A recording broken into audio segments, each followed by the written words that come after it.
বিরাট কোহলির দুর্দান্ত ইনিংসে পাকিস্তান হেরে গেছে এবং বাংলাদেশের সামনে সম্ভাবনা তৈরি হয়েছে সোমবারের ম্যাচে যদি নিউজিল্যান্ডকে হারানো যায় তাহলে হয়তো সেমিফাইনাল খেলার পথটা অনেকখানি সুগম হয়ে যাবে।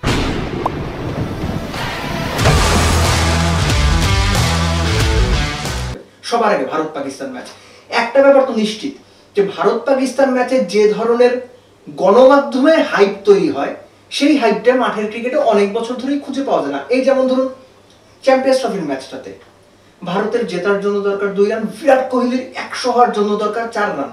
ওই মুহূর্তে ম্যাচ কে জিতবে না জিতবে এটা ছাপিয়ে বিরাট সেঞ্চুরি করতে পারবেন কিনা, that was the hottest topic. এবং বিরাট কোহলির ইনিংসটাকে আপনি একটা মাস্টার ক্লাস ওয়ানডে ইনিংস বলতে পারেন। আমি কেন কথাটা বলছি, পাকিস্তান 241 করেছে, উইকেট বিবেচনায় 241 রান একেবারে খারাপ না। পাকিস্তানের কমপক্ষে আরো 30 রান করা উচিত ছিল যে সিচুয়েশন ছিল, কেননা একটা পর্যায়ে পাকিস্তানের রান ছিল 183, 5 উইকেটে 40 ওভার শেষে, সেখান থেকে পাকিস্তান ক্যাপিটালাইজ করতে পারেনি, সেটা অন্য একটা প্রসঙ্গ। কিন্তু যে রানটাই পাকিস্তান করেছে সেটা ভারত যেভাবে চেজ ডাউন করেছে that was absolutely professional effort. এবং from the very beginning Bharat পাকিস্তানের উপর চড়াও হতে চেয়েছে। ধরেন 15 বলে 20 করে আউট হয়েছেন রোহিত শর্মা, তিনি গত 2-3 বছর ধরে ওপেনিং এ যে ডিস্ট্রাকটিভ রোলটা শুরু থেকে প্লে করেন সেটাই করতে চেয়েছেন। শুভমান গিল 40+ রান করে আউট হয়েছে, তার মধ্যে ওই অলমোস্ট 100 স্ট্রাইক রেটে ব্যাট করার প্রবণতা লক্ষ্য করা গেছে। যখন ভারত 15 ওভারে 89 রান তুলে ফেলেছে তখন কিন্তু অ্যাকচুয়ালি ম্যাচের পুরো নিয়ন্ত্রণ ভারতের হাতে ছিল। এখানেই হচ্ছে বিরাট কোহলির প্রশ্নটা আসে যে এমনও হতে পারতো বিরাট কোহলি 10-15 করে আউট হয়ে গেছেন, শ্রেয়াস আয়ার আউট হয়ে গেল, ভারত কিন্তু চাপে পড়ে যেত। বিরাট কোহলি যেটা এনশিওর করার চেষ্টা করেছে যে দারুণ একটা শুরুর পর কোনোভাবেই যেন ম্যাচটা স্লিপ করে না যায়, এমন কোনো সিচুয়েশন তৈরি না হয় যেখান থেকে পাকিস্তান কামব্যাক করার মতো রসদ পায়।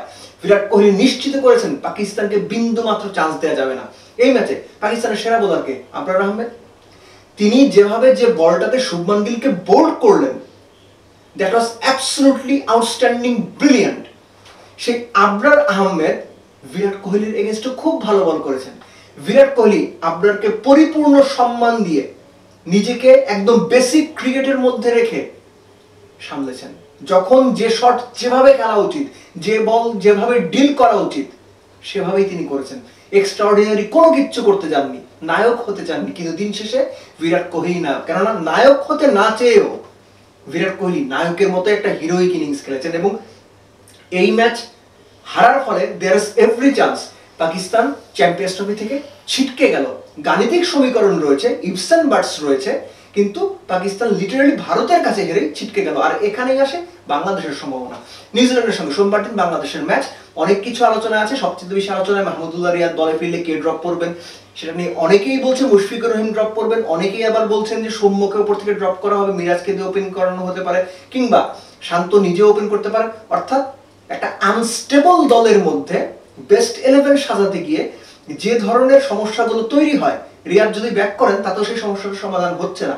আর আলটিমেটলি বাংলাদেশের টপ অর্ডার যেভাবে কলাপস করছে দিনের পর দিন, যদিও আব্দুর রাজ্জাক রাজ নির্বাচক তিনি এই মুহূর্তে দলের সঙ্গে আছেন, তিনি আবার বলছেন এটা আসলে খুব বড় কোনো বিষয় না। তিনি হয়তো ভুলে গেছেন বাংলাদেশ গত 3 বছরের 65% ম্যাচে গড়ে 100 রানের নিচে 4 বা 5 উইকেট হারিয়েছে। এটা আবার ওনার হয়তো মাথায় নেই। এনিওয়েজ, এগুলো অনেক কথাই তারা বলেন, কিন্তু রিয়েলিটিটা আসলে অন্যরকম।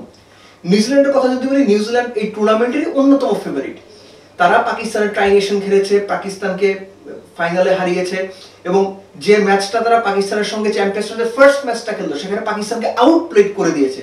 এমনকি রাওয়ালপিন্ডির ওই উইকেটে যেখানে প্রচন্ড রকম ভালো ব্যাটিং উইকেট, 330 রান সেখানে অনায়াসেই হয়, সেখানে বাংলাদেশ নিউজিল্যান্ডকে কতটা চ্যালেঞ্জ জানাতে পারবে এই প্রশ্নটা কিন্তু রয়ে যায়।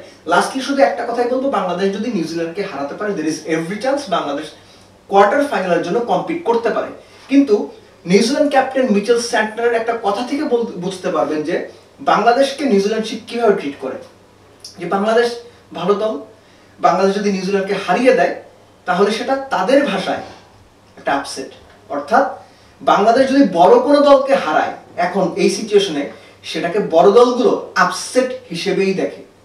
সো বাংলাদেশ যে আন্ডারডগ, এটা ঘুরিয়ে পেঁচিয়ে বড় দলরা ঠিকই মনে করিয়ে দেয় এবং বাংলাদেশ আন্ডারডগ হিসেবে যদি সেটা মেনে নিয়ে গেম প্ল্যান সাজায় সেটা বাংলাদেশের জন্য আখেরে লাভ হতে পারে। কিন্তু বাংলাদেশ তো চ্যাম্পিয়ন্স ট্রফিতে চ্যাম্পিয়ন হতে চায়।